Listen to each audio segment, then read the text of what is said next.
Bismillahirrahmanirrahim. Alhamdulillahi rabbil alamin.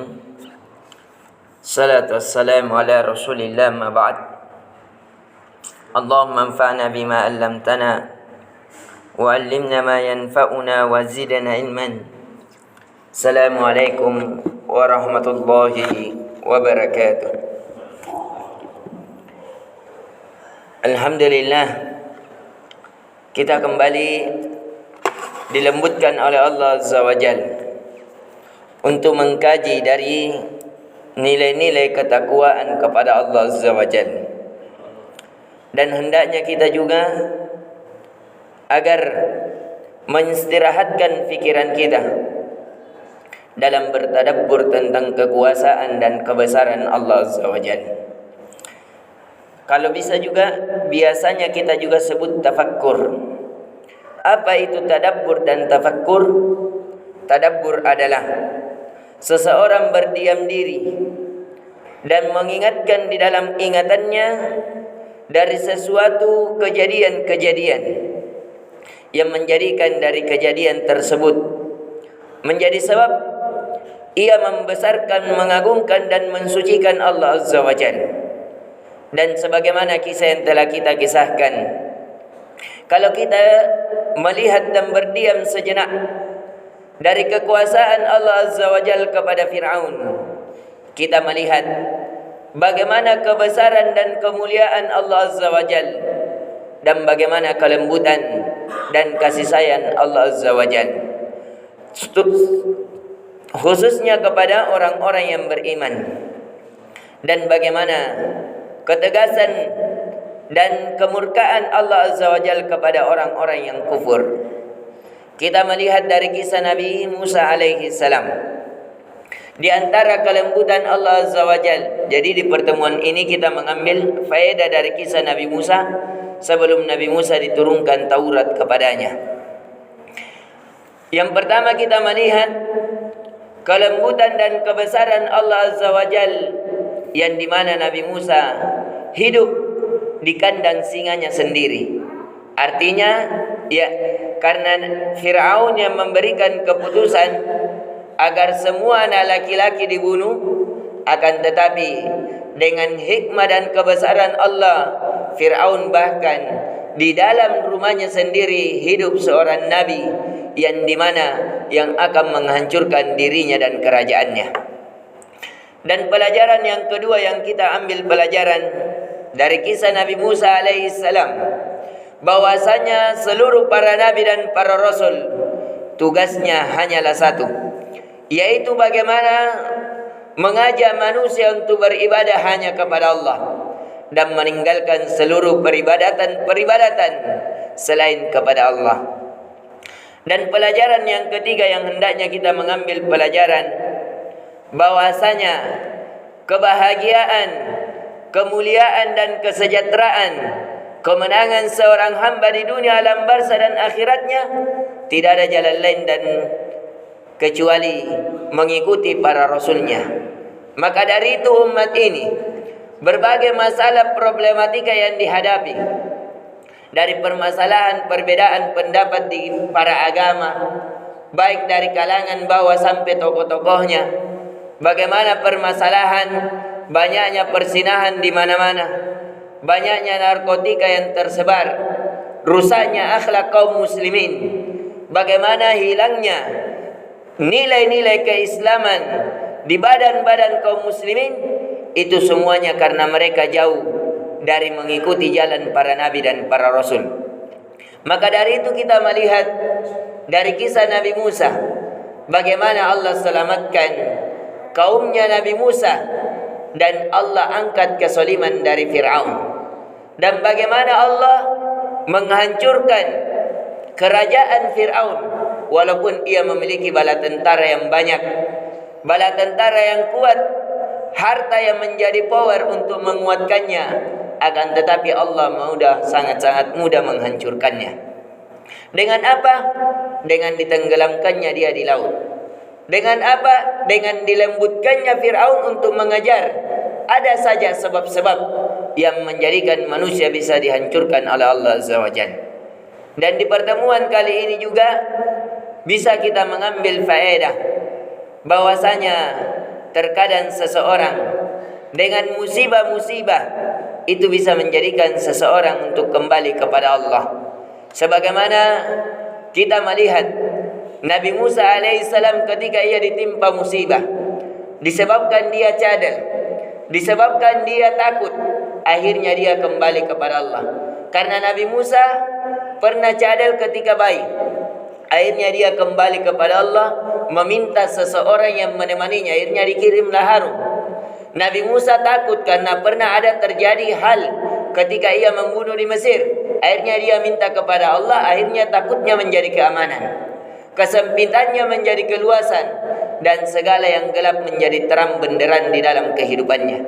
Artinya terkadang seseorang ditimpa suatu musibah, musibah itu bukan karena dia dihinakan oleh Allah sebagaimana yang dibacakan oleh imam kita.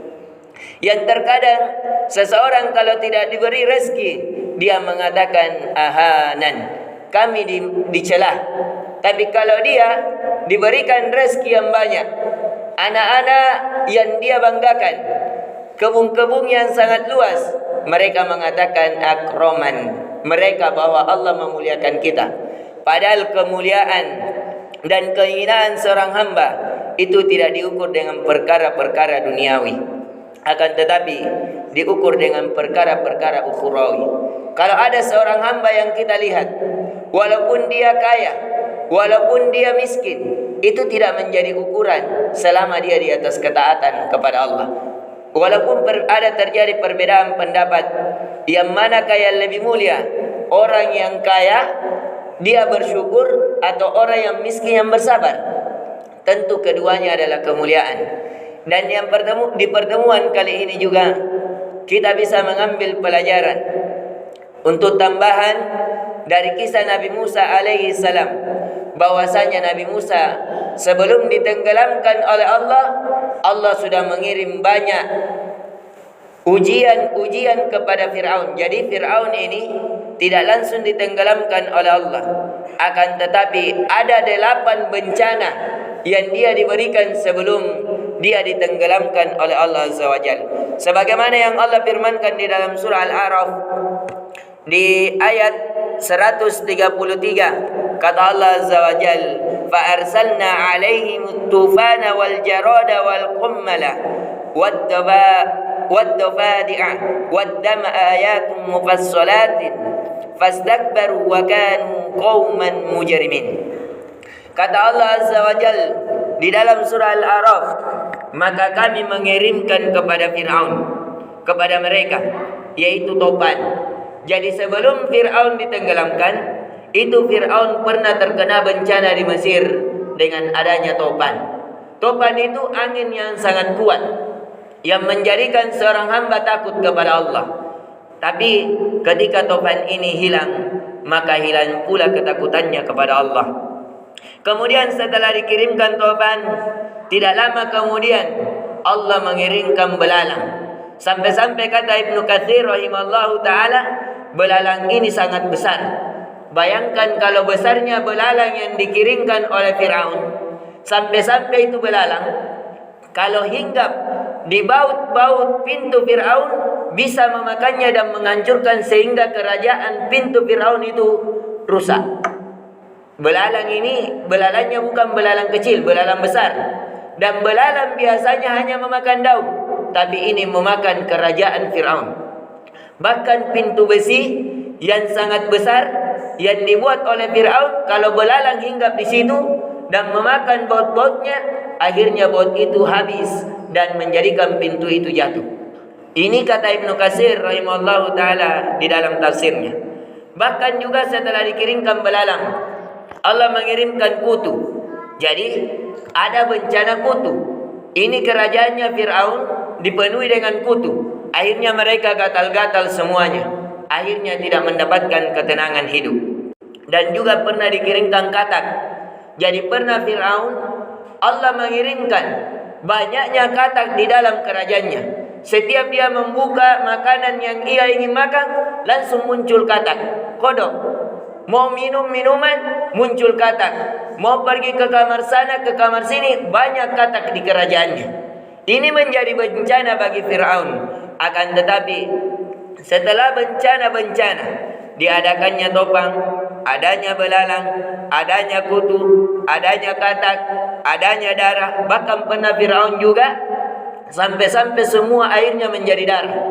Tidak ada satu keran yang dia alirkan, kecuali keran itu yang keluar bukan air yang bisa diminum, akan tetapi darah. Ini yang pernah diujikan oleh Fir'aun. Begitu pula pernah juga, maka dari itu kata Allah, sebagai bukti-bukti yang jelas, tetapi mereka tetap menyombongkan diri dan mereka adalah kaum yang berdosa. Jadi yang paling pelajaran untuk kita mengambil pelajaran di dalamnya, bahwasanya terkadang musibah itu Allah berikan kepada kita untuk menjadi penggugur-gugur dosa atau menjadi sebab untuk kita kembali kepada Allah. Namun ketika musibah menimpa, di situ manusia terbagi dua. Ada yang semakin jauh kepada Allah, semakin ingkar kepada Allah sebagaimana Fir'aun, dan ada musibah yang menjadikan manusia semakin dekat kepada Allah sebagaimana Nabi Musa. Maka dari itu hendaknya kita memeriksa diri kita. Ketika kita ditimpa musibah dengan kekurangan harta, diambilnya anak-anak atau keluarga kita dengan kematian, apakah kita dengan diambilnya seluruhnya itu menjadikan kita lebih dekat kepada Allah atau menjauh kepada Allah sebagaimana Fir'aun? Jadi Fir'aun ini sampai sekarang bisa dilihat jasadnya di Mesir. Maka dari itu, ini adalah bukti. Bayangkan berapa ribu tahun yang lalu, dari kisah Nabi Musa ke Nabi Muhammad saja, jaraknya saja dari Nabi Muhammad ke Nabi Isa itu kurang lebih banyak sekali umur. Ada yang mengatakan beberapa ribu tahun. Dari Al-Kahfi saja 350 tahun, sedangkan Al-Kahfi itu pertengahan dari Nabi Isa ke Nabi Muhammad sallallahu alaihi wasallam. Maka dari itu, di sini kita mengambil pelajaran dari kekuasaan Allah juga adalah menetapkan jasad Fir'aun hingga hari ini menjadi bukti yang nyata bahwasanya kisah Fir'aun yang dikisahkan oleh Al-Quran itu adalah benar, bukan fiktif dan bukan dongeng-dongeng belaka. Ini yang bisa kita berikan. Semoga kajian ini bisa memberikan manfaat dan kekuatan iman kepada kita, agar kita senantiasa kembali kepada Allah dalam segala problematika yang akan menjadikan dengan kita kembalinya kepada Allah, kita akan merasakan kebahagiaan, kelapangan dunia, alam barzah dan akhirat. Subhanakallahumma bihamdik, asyhadu an la ilaha illa anta, astaghfiruka. Assalamualaikum warahmatullahi wabarakatuh.